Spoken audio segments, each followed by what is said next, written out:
Good morning, students. Myself Rupinder Kaur, and today we are going to start with a new chapter, The Regional Kingdoms, Part 1. Before going to start, let's recall what we have talked about in the last chapter.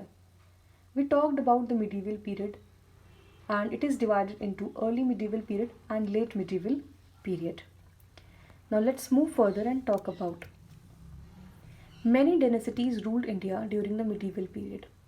In the north, the Rajputs, the Ghazanvids, the Ghorid, the Palas, and the Gurjara Pratiharas were powerful. In the Deccan, there were Rashtrakutas and a few smaller kingdoms.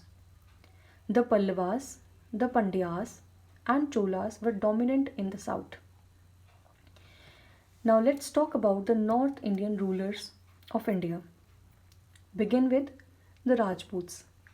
The Rajput word comes from Sanskrit word Rajaputra, which means son of a king. Some believes that they were descendants of Central Asian tribes, and some claimed they were Suryavanshi, that is belonging to sun, or Chandravanshi belongs to the moon, or they have the tenderness of the moon. The Tomars, Chauhans, Solankis, Paramaras, Ghadwalas, and the Chandelas are some important Rajput clans during this period. Even the Rajputs believed that they were born out of a sacrificial fire. Now let's talk about some of the rulers of North India. Tomars of Delhi. They founded the city of Dhlika, now known as Delhi, in the 8th century. Later, the Chauhans annexed their territories. Moving further, the other rulers were the Chauhans. Chauhans ruled the region around Delhi and Ajmer. The most powerful ruler was Prithviraj Chauhan. You have seen or read lot of stories about Prithviraj Chauhan. I have a small incident to tell you about of his childhood. When he was in his teen, once he killed a lion of his own without any weapon. Think how strong he was at that time. He was also known as the warrior king and was the last independent Hindu king of his time. He defeated Muhammad Ghori in 1191. However, a year later, Ghori defeated and killed Prithviraj in a battle. We'll talk about that battle later on. Let's move further and talk about the other rulers. The Solankis. The Solankis were also known as the Chalukyas of Gujarat.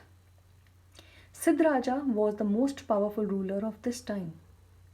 The Dilwara temples at Mount Abu and the Sun temple at Mudira, Gujarat, were built by a Solankis ruler. Next ruler were Paramaras of Malwa. Bhoja Parmara was a powerful ruler. His capital was Dhar.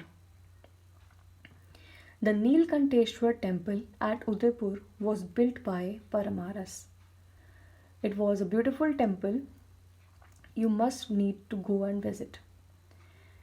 Next ruler were Gadwalas. They ruled around Kannauj. He was defeated by Muhammad Ghori in 1194. Another ruler were Chandelas. Chandelas were the rulers of land between the Yamuna and Narmada rivers. As they were residing near the river, they have the maximum resource to utilize. It has many beautiful temples built by them. Khajuraho was the capital of Chandela's ruler. Kirti Varman was the most powerful ruler of the dynasty. This is all for today. See you soon with another topics. Take care. Thank you so much.